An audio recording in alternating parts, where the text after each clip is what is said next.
Бишкекте жардыруу уюштурууга шектөө кармалды. Эскертсек, ноябрь айында Сейилбакта жардыруу уюштуруу аракети жүз берген.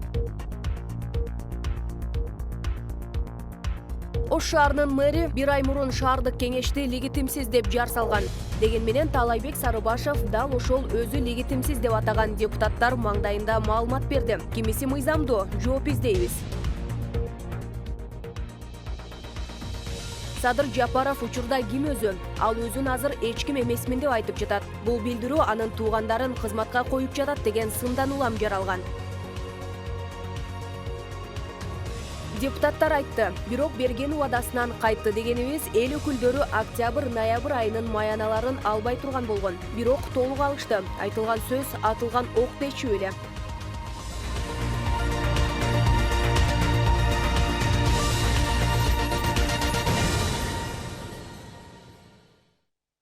Нур телеканалында Нур Ньюс маалымат программасы сиздер менен мен Айганыш Туратбек кызы. Кесиптештер менен биргеликте күндүн негизги окуяларын тааныштырабыз. Саламатсызбы? Бизди Facebook баракчабыздан да түз көрсөңүз болот. Даректер экранда көрсөтүлгөн.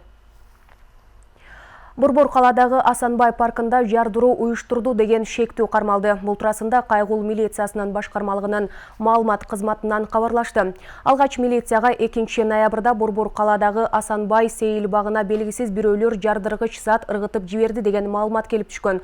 Кайгул милициясы ал жерге барганда чындыгында эле бирөөлөр жардыруу уюштурганы аныкталган. Бул иш боюнча милиция издөө иштерин жүргүзүп, 31 жаштагы жаран кармалып, андан ары териштирүү үчүн Октябрь райондук милициясына жеткирилген. Бул факт кылмыш жана жоруктардын бирдиктүү рейстерине катталган. Аталган ведомстводан учурда сотко чейинки өндүрүш иштери башталганын айтышты. Ош каласынын башчысы Таалайбек Сарыбашев мындан бир ай мурун шаардык кеңештин депутаттарын легитимсиз деген пикирин билдирген. Бирок өзү легитимсиз деп атаган эл өкүлдөрүнө мындан 4 күн мурун 9 айлык отчетун тапшырды. Мындан улам Даткабек Шабданбеков Ош шаардык кеңеши канчалык легитимдүү, кабыл алынган токтомдор мыйзамдуу деген суроолорго жооп издеген. 2020 жылдын 6-7 октябрь күнү ушул шайлоонун жыйынтыгына нааразы болгон тургундар нааразычылык акцияларына чыгышкан. Бирок ошол учурда ушул Ош шаар кеңешинин депутаттары дагы Ош шаар мэрине ишенбөөчүлүк көрсөтүп, анын иштен кетүүсүн талап кылышкан. Бирок дал ушул борбордук аянтта Ош шаар мэри өз тарапташтары менен жолуккан учурда шаар кеңешинин депутаттарынын мыйзамсыз экендигин айтып өткөн. 30 октябрь күнү Ош шаар кеңешинин депутаттары шаар мэринин 9 айлык отчетун кабыл алышкан. Бирок андагы кабыл алган токтомдор жана ошондой эле чечимдер мыйзамдуу же мыйзамсызбы алдыда ушул тууралуу сөз кылабыз. Ош шаарынын башчысы Таалайбек Сарыбашев мындан бир ай мурун эл өкүлдөрүнүн иш алып баруусу мыйзамсыз деп айтканы коомчулуктун эсинен чыга элек. Бирок мындан 4 күн мурун өзү мыйзамсыз деп атаган депутаттарга 9 айлык отчетун берди. Эгерде кала башчысы айткандай эл өкүлдөрү мыйзамсыз олтурган болсо, анда алар кабыл алган токтомдор жокко чыгышы керек болот. Мындан улам шаар башчысы өз сөзүндө айткан легитимсиз шаардык кеңешке эмнеге отчетун берди деген суроо жоопсуз.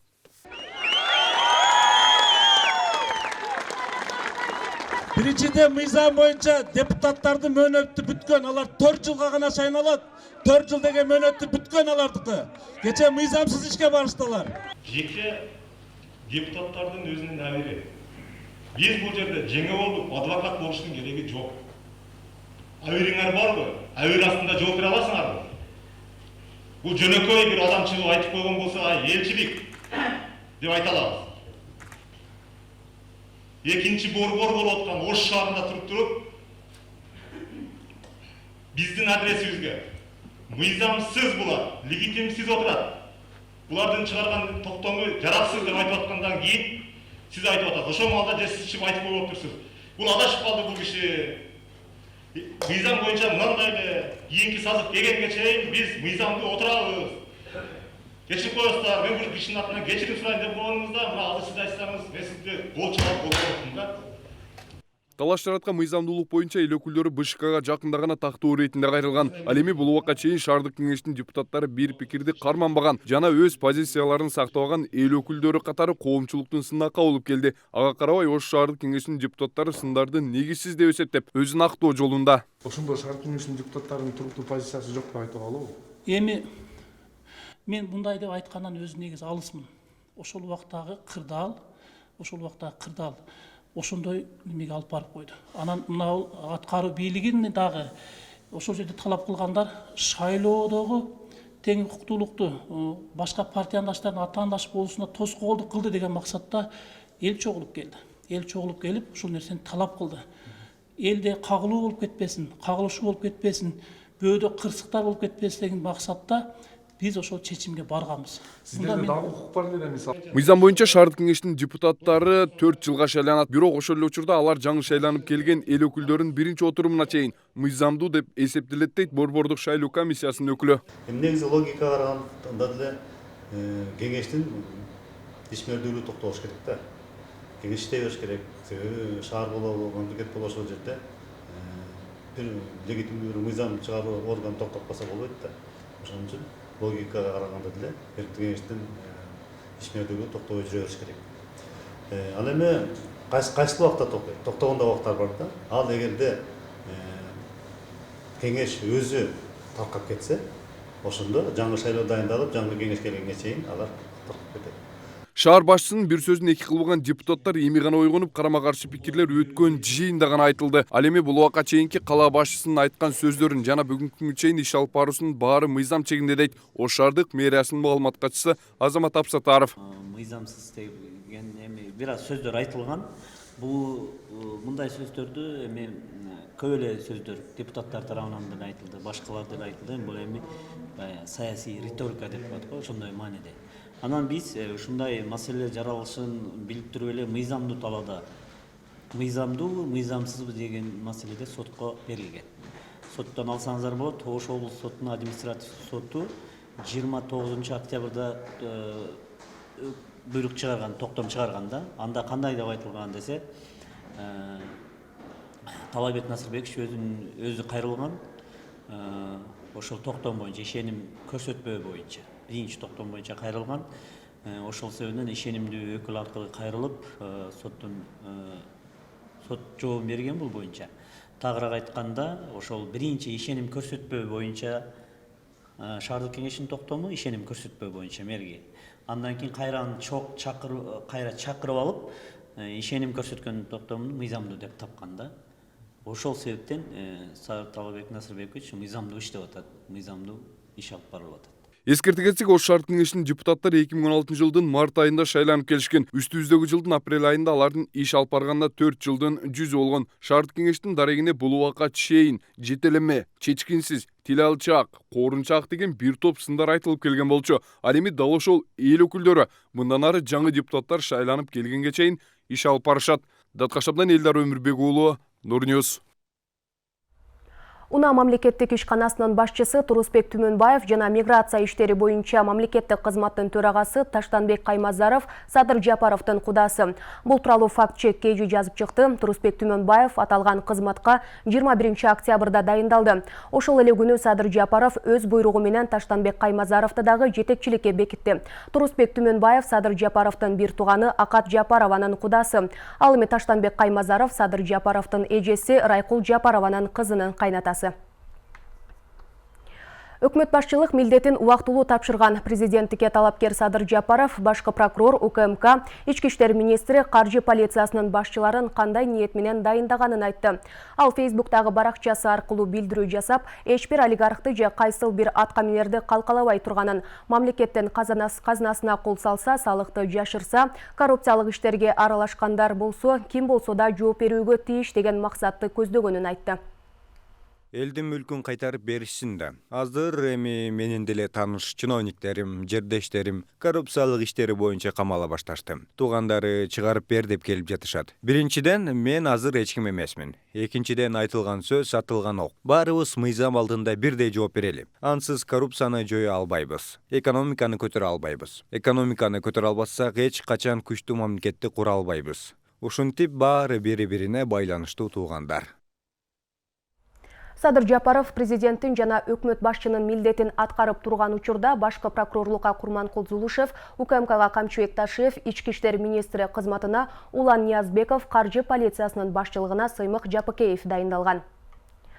Кыргызстанда 3 декабрда мөөнөтүнөн мурда өтө турган президенттик шайлоого катышуу ниетин билдиргендердин 11 берген арыздарын чакыртып алышты. Борбордук шайлоо комиссиясынын басма сөз кызматы маалымдагандай, арыздарын чакыртып алуу тууралуу өтүнүчү менен Базарбай Темишев, Акжолтой Тукунов, Арсланбек Малиев, Турсунбай Бакир уулу, Жамбылбек Камчиев, Адилет Маматов, Азамат Эсенбеков, Бакытбек Жумагулов, Абдыкар Сыдыков, Санжарбек Энназаров жана Кубанычбек Исабеков кайрылышкан.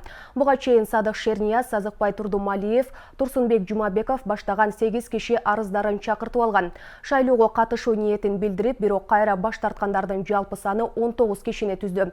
БШК мындан тышкары мамлекеттик тилди жетиштүү деңгээлде билгени тууралуу сертификаттарды көрсөтпөгөнү үчүн жана соттуулугу бар деген негизде 12 жарандын документтерин кайтарып берген. 3 декабрь чогултулган кол тамгаларды тапшыруунун акыркы күнү болчу. Бул күнү жалпы 21 киши чогултулуп кол тамгаларын БШКга тапшырышты.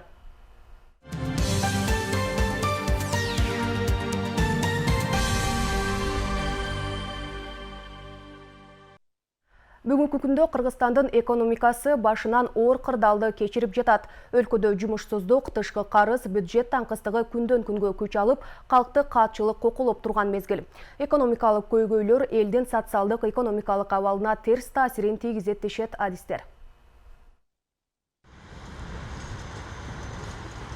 Коронавирус пандемиясы 5 октябрда болгон башаламандык, коррупция жана тышкы карыз өлкөнүн араңжан экономикасына оңбогондой терс таасирин тийгизди. Бул көрүнүштү статистика сүйлөсүн. Кыргызстан жыл башынан бери чет элдик донорлордон 343 миллион доллар каражат алды. Муну улуттук валютага которгондо 25 миллиардты түзөт. Республикалык бюджеттин көлөмү чет өлкөлүк гранттарды алып эсептегенде 163 миллиард сом болору пландалууда. Бул 2020 жылдын биринчи кабыл алынган бюджетине салыштырмалуу 610 миллион сомго аз. Ал эми кайра өзгөртүлгөндөн кийинки бюджет боюнча 25,9 миллиард сомго көбөйөт. Чыгаша бөлүгүн 170,1 миллиард сом менен бекитүү сунушталууда. Муну менен бюджеттин тартыштыгы 7,1 миллиардты түзөт. Кыргызстандын мамлекеттик карызы 4,8 миллиард доллардан жогору. Анын ичинен дээрлик 4,2 миллиард тышкы карызга туура келет. Экономика багытын талдаган адистердин айтымында Кыргызстандын экономикасында 20 жылдан бери эч кандай жылыш болгон эмес. Алсак 20 жыл мурун ички дүң продукция киши башына 1000 доллар болсо, азыр деле ошондой. Мунун негизги себеби Кыргызстандын сомунун жыл сайын арзандашы. Элдер сомду айлыкты сом менен алып атат, пенсияны сом менен алып атат. Алардын пенсиялары, айлыктары бир аз көбөйгөнү менен сомдун куну андан да көпкө түшүп атат да. Бул мисалы бизнесмендерге дагы ыңгайсыз. Негизги себеп бул биздин акча системабыз. Эң туура эмес, илимий жактан туура эмес акча системабыз болгондуктан биздин экономикабыз эч качан өнүккөн эмес, жана өнүкпөйт дагы да. Негизги ачкычы экономиканын ачкычы бул акча кредит саясатында. Белгилүү экономист Кубан Чороев ошондой эле өндүрүш, соода саттык тармагын өнүкпөй, тескерисинче сазга батканынын эң негизги себеби акча жана кредиттик саясаты туура эмес багытта иштеп жатканы менен байланыштырат. Эмне дегенде бул акча кредит саясаттын экономикага таасири 90% болсо, өкмөттүн, президенттин таасири экономикага 10% болот. Бирок биз ошону түшүнбөй жүрөбүз да. Ошондуктан Кыргызстанда туура багыттагы акча кредит саясатын жүргүзүш керек. Эл 5-10%дан ашпаган кредит алыш керек, бизнесмендер алыш керек. 5 жылдык, 10 жылдык кредиттерди айыл чарба сектору. Мына ошондо гана бизде өнүгүү болушу мүмкүн. Бүгүнкү күндөгү 20-30% проценттер менен Кыргызстанда эч качан өнүгүү болбойт, болушу мүмкүн эмес.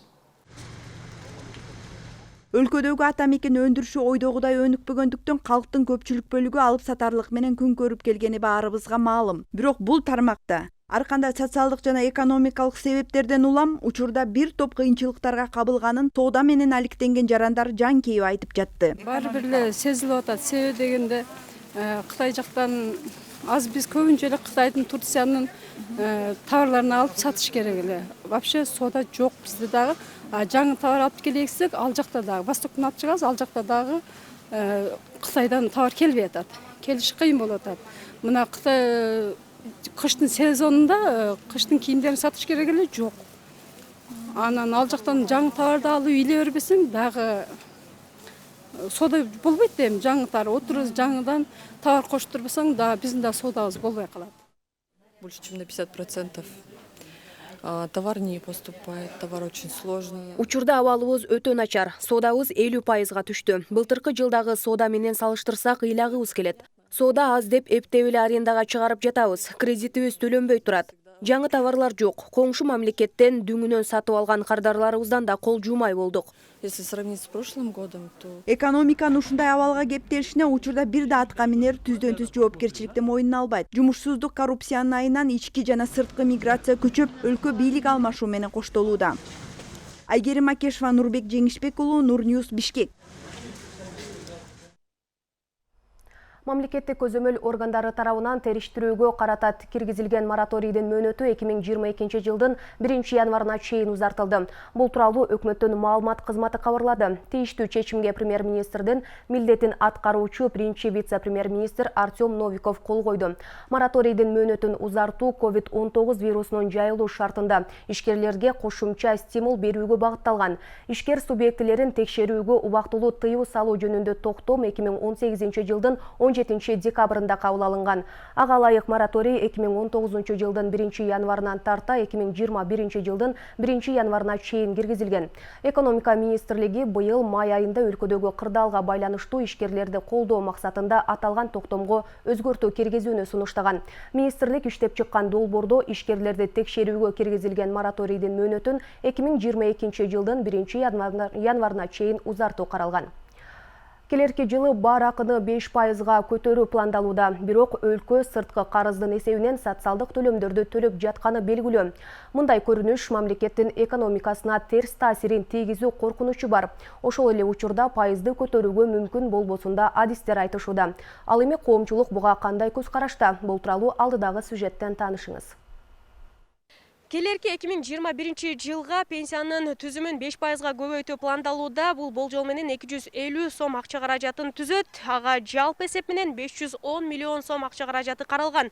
Ошондой эле мурдагы жылга салыштырмалуу пенсиянын түзүмүн көбөйтүүгө быйылкы жылы аз акча каражаты каралганы айтылууда. Пенсиянын камсыздандыруучу бөлүгүн көбөйтүү боюнча социалдык фонддун төрагасынын биринчи орун басары Гүлнура Жуматаева 3 декабрда парламенттик жыйында билдирди. Пенсиянын пайызын жогорулатуу аракети жыл сайын каралат. Анткени менен өлкөдө инфляция жогорулаган. Мындан улам баар акынын көтөрүлгөнү байкалбай калышын адистер түшүндүрүшүүдө. Көтөрүү жөнүндөгү пландарынын болгондугун бул биз кубатташыбыз керек. Бул азыркы учурда баалардын өсүшүн эске ала турган болсок, бул 5% деген бул өтө деле чоң мындай бир өлчөмдө акча кошулбайт да. Ошондуктан буга ошо эгерде инфляциянын деңгээлин эске алган болсок, инфляциянын деңгээли 10%га жакындап кетти. Мүмкүн пенсионер өзү сезбей деле калышы мүмкүн. Себеби номиналдуу түрдө акчанын суммасы көбөйгөн менен, бирок ошол акчага сатылып алына турган азык-түлүктүн, товарлардын, кызмат көрсөтүүнүн саны азайып кетет. Себеби баалар мурункуга караганда бир кыйла жогорулап кетет.